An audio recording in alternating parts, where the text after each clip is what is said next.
Hi learners, we meet once again to continue with our history lesson. My name is Remekius Ngwenya, the history coordinator in the Gauteng province. Today I want us to talk about essay writing in history. One of the sections in assessment that gives people a lot of challenges is essay writing. Today I want you to take your notes, you take your scribbler, and you start writing what I'm going to emphasize or what I'm going to highlight as very much important for learners to write good essay in history. Now, before I start talking about the essay writing, I want to emphasize this point, that in history, you attend to essay as in a form of a debate or a symposium. In history, you either take a stand of agreeing to the event or disagreeing to the investigation.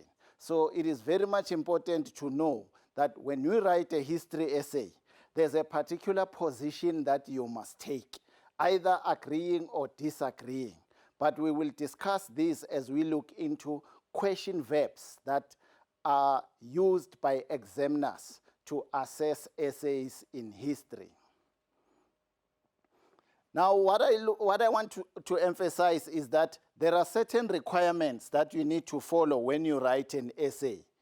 Essay writing requires learners to take a stance, as I have emphasized, to develop a relevant and a coherent line of argument. For you to be able to write a properly contextualized essay, you need to take a particular stance to develop a line of argument. Now, the line of argument must be supported with relevant historical evidence. In history, when you argue with evidence. There has to be evidence that base your argument, whether you are agreeing or you are disagreeing. You have to take a line of argument by providing evidence. And that evidence is organized in a chronological or in a sequential order from one particular period to the other. Now, what does an essay entails? Learners tend to write essays in different subjects and in different formats. But what does history essay entails? History essay involves a structure.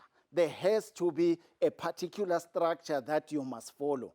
And that structure has to be noted as the introduction, the body, and the conclusion.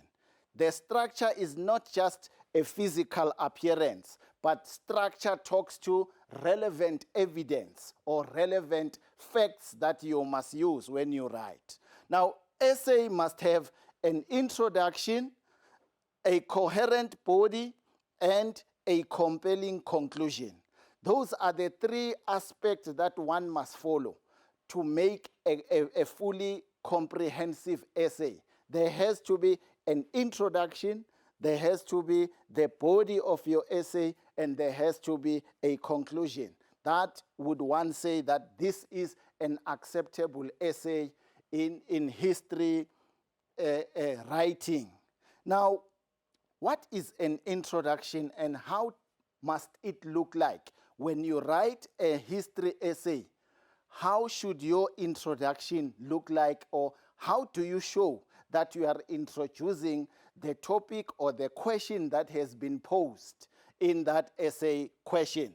Now, the introduction, when you write an essay, it should be clear that you are directly responding to the question.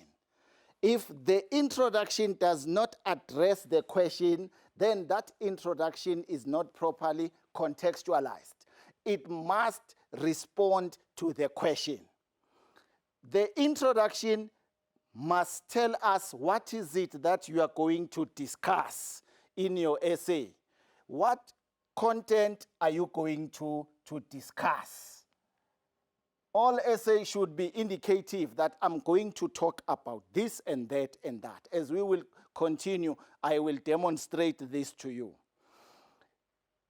A history essay also has to have a line of argument. Remember when I started my lesson, I indicated to you that if you are a history learner, you need to know that you are in a form of a debate or you are in a form of a symposium. You are not neutral. You need to take a stance, whether you are for or you are against. Now, in your argument, there has to be facts that proves to the rest of your essay that this is your point and this is how you will prove it. Then the introduction must tell us what kind of a line of argument are you going to follow before you give us the body of your essay. Now, this is very much important.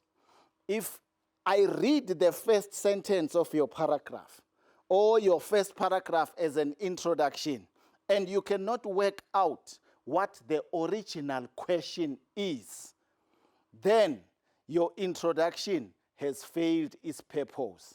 The purpose of an introduction is to directly responding to the question. What does the question want? What does the question expect me to do? You need to highlight that. Should the introduction not address that, it means your introduction has failed its primary course. One would not know how your essay is going to unfold if you do not indicate what is it that you are going to discuss in your essay. Then your essay has lost relevancy. There are 3 steps that one must master when you write an introduction. Without these 3 steps, your introduction may be flawed. You have to follow the 3 steps that will make you to be credited whenever you write a properly contextualized introduction in a form of an essay. 1, as I said, step 1, you take a stance. It means you need to agree or you disagree in an essay. Step 2, you need to give a reason. Why do you agree? You don't just agree and not give a reason or disagree and not give a reason. So in your introduction, if you take a stance, you say, I agree because, or I disagree because. You have to mention the reason for your stance. That is your second point. The third point, you need to give evidence. You need to give historical evidence as to how your agreement or your disagreement is going to be explained throughout the essay. So therefore, if you don't take these 3 steps as important steps to guide you in writing an introduction, your introduction may not be properly contextualized. It may lose meaning. The reader may not understand why are you taking a stance. A reader may not understand what is your essay going to cover. So the 3 steps are very much important. Every time you look at an essay, there are 3 steps that you must consider when you write an introduction. Take a stance, give a reason why are you taking that stance, and give us a bit of evidence as to how your essay is going to look like or what is it that is going to cover. Now, I want to practically demonstrate this thing to you. Here is an essay question on the crisis of apartheid in the 1980s. The question says, explain to what extent the various forms of international resistance by the anti-apartheid movement led to the eventual demise of the National Party in the 1980s. You support your line of argument with relevant evidence. Now, as I have said in the beginning, 1, you have to explain to what extent. Remember, you have to take a particular stance when you write an essay, whether to a lesser extent or to no extent or to a more extent. You have to take a line of position to say, I'm agreeing or I'm disagreeing to this level. Then you need then to look at various forms. That's what the question wants. The various forms of international resistance. as how they led to the fall of apartheid in the 1980s. And as you argue, you need to provide historical evidence. History is no history without relevant evidence that speaks to the event that occurred. You need to make use of events as evidence that base your argument. Right. Now, if you have a question of this nature, remember the 3 steps that I talked about. If you have a question of this nature that says, to what extent various forms of international resistance through the anti-apartheid movement led to the fall of apartheid, you then remember the 3 steps that I talked about. 1, to a greater extent. Look at how I respond to the question. To a greater extent, various forms of international protest, such as sanctions, boycotts, contributed immensely to the demise of apartheid in South Africa in the 1980s. 1 will further elaborate on the impact protest had to bring apartheid to its knees. Now, take a look at this introduction. 1, I have taken the step 1 of a stance. 2, I'm addressing the question. Remember, you need to pose to the question that has been asked. Various forms of protest. Then I give evidence. What are those protests? Sanctions, boycotts, and so forth, as part of introduction. Then I also explained how the essay is going to address. The essay is going to be looking at the impact of the protest towards the demise of apartheid. Now, when you look at this introduction, you can see that 1, I have taken a stance. 2, I have indicated why I have taken that stance by giving evidence. And 3, I also explain how the essay is going to unfold. The essay is going to be looking at the impact. It will elaborate on the impact protest had during the apartheid system. So if you remember quite well, I will go back a little bit and I say to you, there are 3 steps that I have taken. 1, I have indicated to a lesser extent, or to a large extent. 2, I have given the reason why I have taken that stance. 3, I have given a guide as to what evidence am I going to follow to write this essay in a form of protest and sanctions. Right. Now, once you have completed your introduction, then you must write now the body of your essay. Remember, I said to you, essay entails a structure. And that structure consists of the introduction, the body, and the conclusion. Now we have talked about the introduction, which wants us to take the 3 steps that I have mentioned. Now, how do you then write the body of your essay so that it has that evidence that is needed in a form of line of argument? The body of an essay should have factual information. Now, if your essay does not have facts, that essay will lose marks because there's no relevant information that you use to base your argument. We need to have facts, and those facts must be linked to the argument, the line of argument, the question that has been posed. Remember, I talked about the sanctions, the boycotts in the introduction as part of examples that I will use to base my argument on how they have contributed to the fall of apartheid. Now, the body of an essay should be well structured. Right? Now, what does that mean? It means your paragraphs must have a flow. That must be clear to the reader that what I am reading is not just a writing that is clustered. You need to separate your paragraphs by writing, by following a structure. And the structure must be chronological. It means, like in history, there is this chronological order that you must follow. Every time about this event started in 1980, and then in 1981, 1982, 1983, up until 1990, for an example. Then we talk about chronology or coherent manner. Right. Now, when you write an essay, remember to give examples that you have taken a stance. The stance that you have taken, every now and then it has to be highlighted.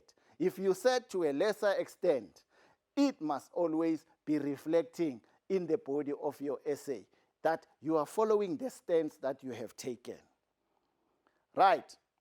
Now, essay writing in history, as I said, requires a structure. What is that structure? That structure, we call it the peel system. The peel system has to do with the point, which is the opening statement of your paragraph. Every time you enter into a new paragraph, you must give us a point. What is the point that you want to highlight as a form of an argument in your essay? Once you have highlighted the point, then you must explain it to us. What is this point all about? So the opening sentence of your paragraph must be clear. It must be simple, and it must talk to what the point that you are raising is. Explain the next few sentences in your paragraph should explain the point you have made. Now, if I make a point and not explain it, then what's the use of writing that point? When you make a point as you are arguing, you need to explain why are you taking that point? Why are you giving us that point? Then, after explaining the point, you must give evidence. Remember what I said about history? If there is no proper evidence to argue, your essay will be meaningless. You need to have evidence, or in a form of examples that you must give, which is the base of your argument. Then, lastly, you have to link, which is the fourth part in the PLC structure. At the end of your paragraph, you must always link back to the essay question. Remember, the question talked about the fall of apartheid by international response. Now, if I made a point, I must always go back to my question when I wrap up my paragraph. Now, what does this PIL system tells us? This PIL system tells us that there's no way a learner can be irrelevant in writing an essay, because if you have a point, you explain it, you give examples, and then you link back to the question, your essay will be properly contextualized, and your body will be accepted because you have followed a particular structure. So if you don't follow this kind of a structure, your essay may lose meaning. Ensure that the PIL structure is followed every time you write your essay. Now, I want to practically demonstrate the PIL structure to you. Now, let's say for an example, here is a point under the international response. It is called sports boycott. Now, when you explain, you need to indicate what happened. Like for an example here, the Commonwealth countries signed the Gleneagles Agreement in 1977, banning South African sports from participating in the world sports. This is explaining the point sport boycott. What happened? South Africa sports was banned from participating internationally. Now, when you elaborate, remember this is a PIL structure. We start with a point, we explain, we give example or elaborate and link. When you elaborate, then you would say, South Africa was suspended from FIFA, from African football, as well as other football organizations. That is the example that you are giving in edifying your explanation. Then when you link back, you would say, by the late 1980s, South Africa was banned from 90% of world sport. And that impacted negatively on the apartheid government. Remember the question, how did the international organization lead to the fall of the apartheid government? So under sports boycott, we can see that the government was highly affected. Right, consumer boycott is another point that I want us to talk about.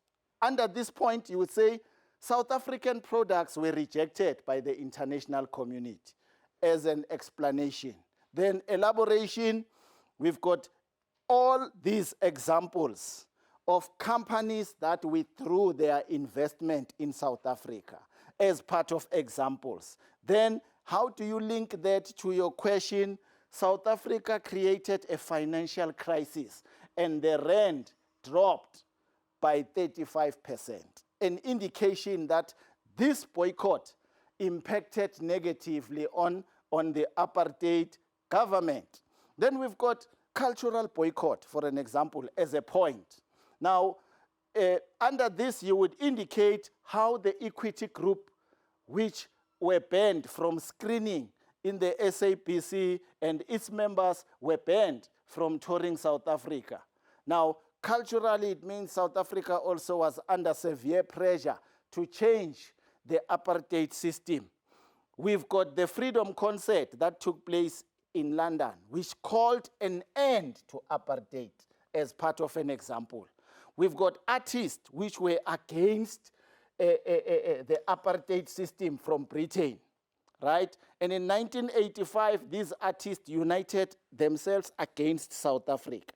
And what is the link? How do you refer back to the question? South African music could not be promoted internationally. Then what does that mean? The apartheid government was affected. Right. Then there's disinvestment as another point. Under disinvestment, the anti-apartheid movement put Britain companies pressure to withdraw their investment. And as an example, we've got Sweden, which was the first industrial country to disinvest in South Africa. 1984, foreign investment started dropping, which means apartheid had a negative reception by the international world. General Motors, Barclays started pulling out of South Africa. These are examples of disinvestment. You first give a point, explain, elaborate, and link back to the question. In all your paragraphs, apply the PEEL system. You will not go wrong. Right. Then we've got also sanctions. Archbishop Tutu convinced USA and Britain to impose sanctions on South Africa. How do we elaborate that? In 1982, the United Nations condemned apartheid and called for sanctions in South Africa because of its practice. In 1985, the European Economic Community banned new investment in South Africa. And how do you link that? The rand in South Africa was devalued. It means it lost value because of sanctions. Right, there was also a campaign that was called Free Mandela Campaign. The anti-apartheid movement demanded the immediate release of Mandela. And the anti-apartheid movement and its campaign had a huge pressure on South Africa to release political prisoners. F.W. de Klerk announced the unbanning of the liberation or the liberation of prisoners. In February 1990, Mandela was released due to this campaign. Then how do you link back to the question? His freeing was greeted with celebrations throughout the UK and elsewhere. So which means the British anti-apartheid movement through the Free Mandela campaign also contributed to the fall of apartheid. Right, then we conclude our essay. How do you conclude your essay? Learners, you must round off your argument. Remember that I said an essay consists of historical evidence in a form of argument. How do you close that? You close it by rounding off. You round off your argument. Right. How do you do that? In many cases, this will consist of restarting the main line of argument. You restart your main line. Remember what your main line is? Your main line was to explain various forms of international response that led to the fall of apartheid in the 1980s. Now, you revert back, which means you go back to your argument to show that you are now closing off, right, with conclusive evidence. Remember what I said to you, if you do not have line of argument through evidence, your essay will be meaningless. Your essay won't have much accreditation. You won't be credited the marks that you deserve. But should you give evidence, you are sure of good marks out of 50 when you write an essay. Right now, how do you conclude? Remember, I demonstrated the introduction. Now, I want you to take a note of how this essay is concluded. Should you follow this pattern, I'm telling you, your essay will always be par excellent because you will be getting marks as you have written a properly contextualized and acceptable essay. Now, how do you write the conclusion? You say, the discussion above provided enough evidence to prove that various forms of protest, such as boycotts, sanctions, and the AAMM, contributed to the fall of apartheid in the 1980s. Now, whenever you write a conclusion, always go back to your introduction. Your introduction wanted you to make mention of what? The various forms of protest. In conclusion, you also have to revert back to the various forms of anti-apartheid movement and give examples. You can also make an introduction to be the same with conclusion. If you say to a larger extent, or as I have explained, that to a larger extent, international forms of resistance, such as protest, boycotts, and sanctions, contributed to the fall of the apartheid government. So it's easy if you follow this pattern. The 3 steps that have been taken in the introduction can also be followed in the conclusion. Because there in the conclusion, you need to have what we call the conclusive statement. This shows that I am rounding off my essay. When I say the discussion above, it means I am no longer discussing, I am concluding my essay. Then it says the discussion above proved that to a greater extent, remember the stance that I have taken, to what extents were various protests? And I have said in my introduction, to a large extent. I emphasize in my conclusion the stance that I have taken as the second point. The first point, I must have a conclusive statement or a statement of conclusion or a statement of rounding off. Secondly, I then go to my line of argument to say, this is the stance that I have taken.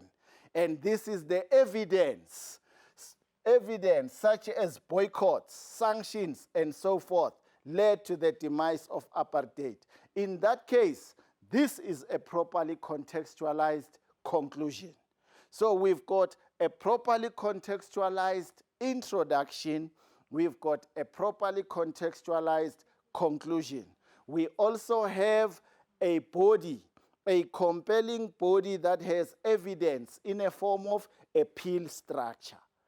Every time you are to write an essay, you need to know that I have the content of that particular topic.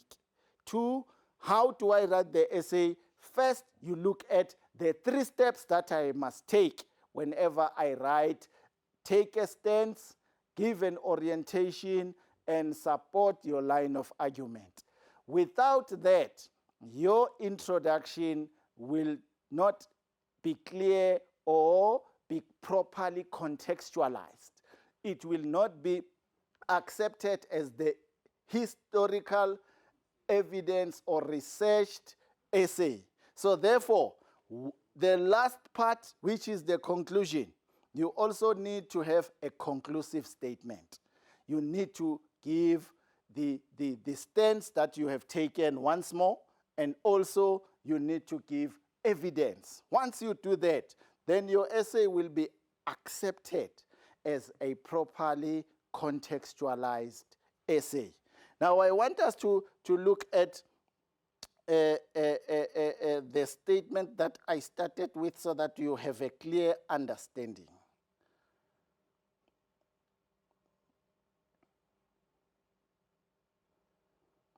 Here is an essay question. Explain to what extent, that is the rule of the question, to what extent. What is it that I must explain? Various forms of international resistance against the apartheid. And how do I explain this? By looking for relevant evidence. Those are the most important parts that you need to know. So, as I have demonstrated to you, to a greater extent, that is the standpoint. 2 examples of the line of argument, international response such as sanctions, boycotts, and so forth. And lastly, how these will impact on the apartheid system, as an impact to the apartheid system. So the 3 points that I have taken simply means that my introduction is properly contextualized and my introduction is acceptable in a form of history essay structure. I want to go back to you and say to you again, your body will not be accepted if it does not have factual information. Your body will not be accepted if it does not have line of argument in a form of boycotts, sanctions that you must cover as part of your structure in the body. And make sure that your body is paragraphed in a way that is chronological or is coherent. It makes meaning that you are writing a history essay. Then every time you write a point, you must give an example. Remember the pill structure that I talked about? Point, example, give evidence, and you link back to the question. In that case, if your pill structure is applied in all your paragraphs, there's no way that your essay will be irrelevant. And there's no way that your essay will be out of line because you are following a particular line of argument. Ensure that every time you write a paragraph, make sure that you have your point, you explain it, you elaborate, you link back to the question. Don't forget that every time you conclude a paragraph, ensure that you link back to the question that wanted you to show how the apartheid government was affected at that time.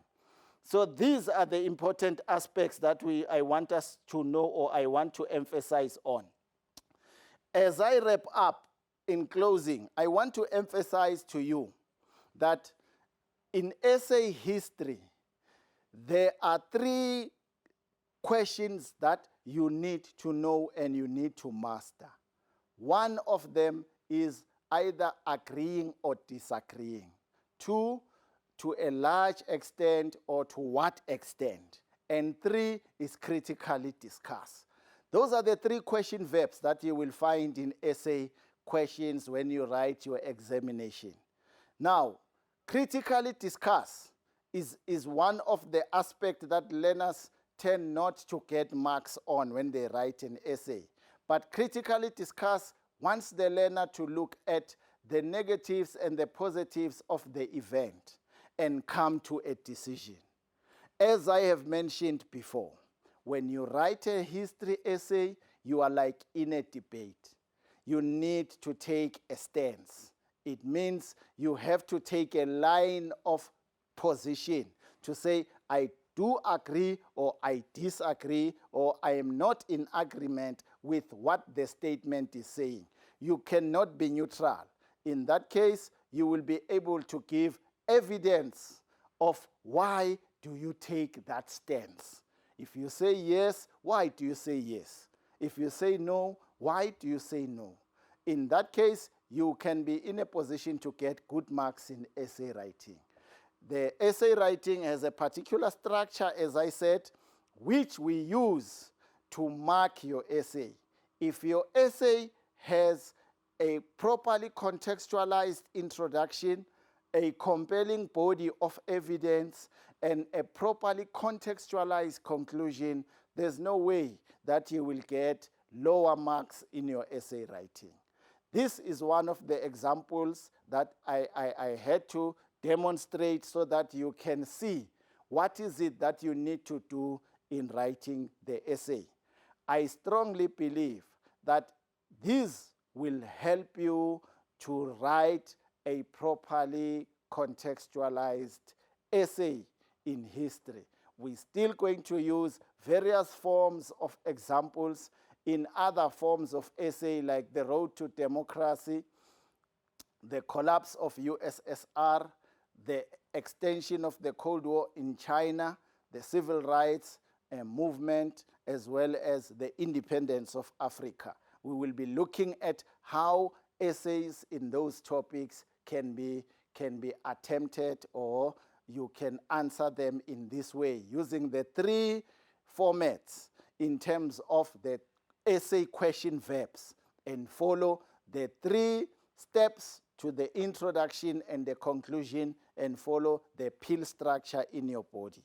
With those words, I hope you understand what I have been trying to say to you.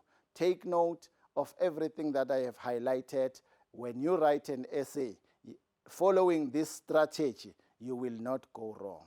With that, learners, thank you. See you next time.